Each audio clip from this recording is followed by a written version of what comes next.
Seguimos desde la FIL en Guadalajara y en esta ocasión les vamos a presentar el resumen de la presentación del libro Fiestas, Religiosidades y Devociones, del antiguo régimen a las expresiones contemporáneas. En esta participaron el doctor Francisco Velázquez Fernández del Colegio de Jalisco, el doctor José Antonio Álvarez Lobato, que comentó la obra, y moderó la maestra Margarita Vázquez Castillo. Vamos a verlo.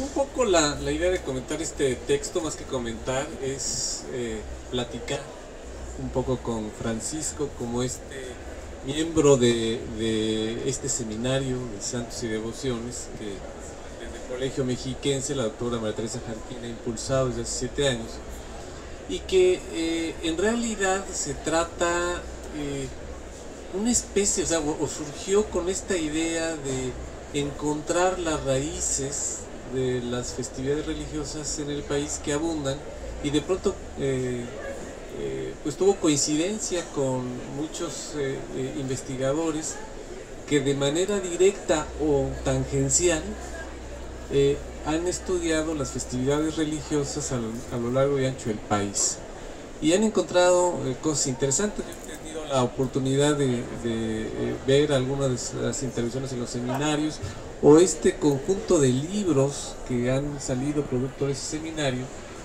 y creo que cada artículo, cada capítulo del libro, de cada uno de los libros en sí mismo es una historia interesante de cómo se van creando estas devociones que a una virgen, a un santo, a una advocación, en fin.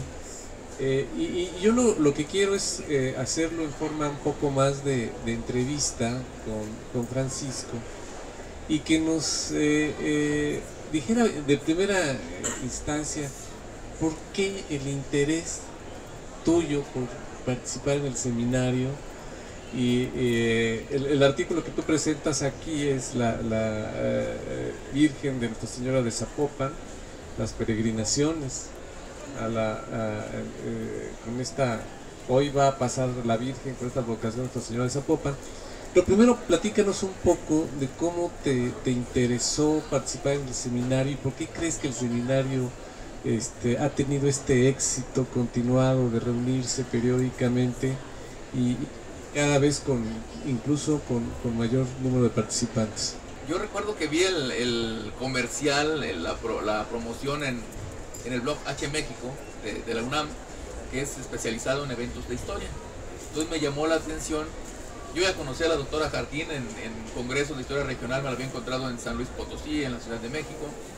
Entonces, cuando veo que ella coordina el seminario, digo, bueno, el tema es muy interesante, la persona es una persona seria, responsable, con gran trayectoria en el mundo académico, y sobre todo porque en Jalisco hay 3 devociones marianas muy importantes: San Juan de los Lagos, Zapopan y Talpa. Yo, por azares del destino, había empezado a trabajar a la Virgen de Zapopan, entonces coincide cuando veo el promocional de este seminario. Me pongo en comunicación con ella, y adelantándonos un poco incluso a esta etapa de pandemia donde había una conexión virtual en todos los ámbitos académicos, yo estuve presionando, haciendo la gestión de que se abriera el seminario a quienes no estábamos en Toluca, a quienes estábamos en la Ciudad de México, acá en Guadalajara, en otros lugares, para que se pudiera incluir a quienes no pudiéramos trasladarnos allá. Y hemos reforzado a los que encabezan el proyecto, que era el doctor Gerardo González y la doctora Jarquín, y le ha dado un impulso, pero además porque las manifestaciones religiosas, a pesar de que nuestra sociedad está muy secularizada, no pasan de moda. Pues hemos participado más de 50 ponentes, al parecer más de 20, 30 instituciones académicas de distintas partes, no solo de México, sino del extranjero. Se han conectado gente de Colombia, de Perú, a participar en el seminario, y la dinámica es muy interesante en el seminario. Se envía la propuesta de ponencia, se designa a un lector comentarista para la sesión, en donde se presenta, y además del comentarista especializado, todos los participantes podemos opinar acerca de este trabajo, que se va perfeccionando, y es como se han ido configurando estos 5 libros que hay hasta ahorita publicados, más 2 que están por ahí en prensa, que vienen detrás.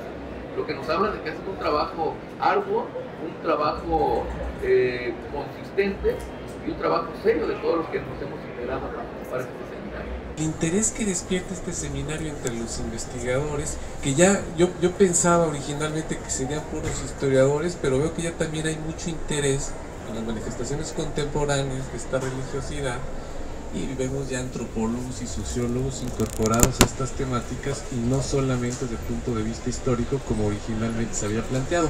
¿A qué crees que se deba este interés por estudiar este tipo de fenómenos? Como bien decías, es parte de la identidad del pueblo mexicano.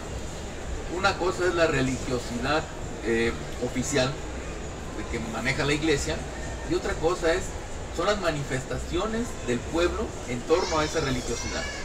Cuando el pueblo se apropia de esas manifestaciones es cuando estamos hablando de una religiosidad popular o piedad popular, como le denomina la iglesia, pero es cuando viene todo ese colorido y toda esa cultura de manifestaciones como la Virgen de la Candelaria en Veracruz, la danza de los parachicos en Chiapas, la romería aquí a la Virgen de Zapopan, donde el pueblo se apropia de los símbolos religiosos y empieza a practicar un rito, una devoción, pero muy particular, tal vez de manera paralela al catolicismo oficial. Y esa es la riqueza cultural que nos interesa a historiadores, antropólogos, sociólogos, y más porque recientemente las políticas culturales a nivel internacional están procurando proteger este tipo de manifestaciones sociales. Es lo que le ha dado riqueza al seminario. No quedarnos nada más en temas históricos, anecdóticos, de decir, pues sí, se apareció una virgencita, o tal santo se le tuvo devoción desde la época prehispánica, y nada más cuando llegan los españoles le cambian el nombre a un dios prehispánico por un santo católico. No, sino tratar de ir más allá de esa cuestión meramente histórica para explicarnos el impacto que tiene en la sociedad, cómo la gente se ha apropiado de estas devociones, de estos cultos, al grado de que actualmente son parte importante de la raigambre identitaria de los pueblos, no solo de las grandes ciudades, sino también de los pueblos pequeños, porque es algo que se ha procurado en el seminario, darle voz a todos los ámbitos geográficos, no quedarnos únicamente en cultos grandes, como señalabas el de la Virgen de Guadalupe, sino ver las manifestaciones y el mosaico cultural, religioso que tenemos en todo México. Juquila en Oaxaca, Nuestra Señora del Roble en Monterrey, la Virgen del Pueblito en Querétaro, y además, por ejemplo, en las últimas reuniones se ha hablado de Santo Santiago, y que es un culto no nada más de pueblos del Estado de México y del país, sino de Sudamérica, de España. O sea, hay que ver esa transversalidad de las creencias religiosas con nuestro entorno, con nuestra vida, y ver cómo se han dado unas pervivencias a lo largo del tiempo, al grado de que pues se considera hoy día importante conservar eso como parte de la memoria de los pueblos. Un poco tú ya me lo has adelantado, pero si alguien quisiera conocer la fórmula del éxito para que una devoción o un culto sea exitoso, ¿qué se tiene que combinar? Eso se lo he preguntado a varios investigadores, ¿no? Es decir, ¿por qué la Virgen de Guadalupe es exitosa a nivel no solamente nacional, sino latinoamericano al menos, o iberoamericano, incluso más allá? ¿O por qué Nuestra Señora de la Virgen Zapopan también es muy popular en el occidente de México? ¿A qué se debe? O sea, ¿cuáles son los elementos esenciales que garantizan el éxito de un culto? Y algo que quizás todavía el seminario no ha explorado mucho es los casos de fracaso. ¿Qué es lo que, por ejemplo, platicando con Javier Noés, el caso de Juan Diego, por ejemplo, que puede ser un culto no tan exitoso, al menos, ¿no? Una devoción no tan exitosa. ¿Cuáles son los elementos que deben de integrarse? Y con el ejemplo que tú dominas, ¿por qué la Virgen de Zapopan es tan conocida y no otra, o no un santo, o otra santa? ¿Cuáles son los elementos? La clave del éxito. La clave del éxito es la apropiación de la gente. ¿Por qué la Virgen de Guadalupe la pintaron morena? Pues para que la gente se identificara con esa figura religiosa. Porque ya estaba la Virgen del Refugio, la Virgen de los Remedios, pero eran blancas. Entonces la población indígena no se sentía, no sentía ese nivel de pertenencia como cuando ve a una Virgen morena, con el pelo lacio, con trenzas. Obviamente se identifican una imagen que les era familiar. En el caso de las vírgenes acá del occidente, las tres que coinciden incluso en imagen, de pronto uno puede decir, ay, pues cuál es cuál. Las tres tienen hechura indígena, incluso son toscas, digamos, la manufactura no es así muy estética, muy detallada, pero son morenas.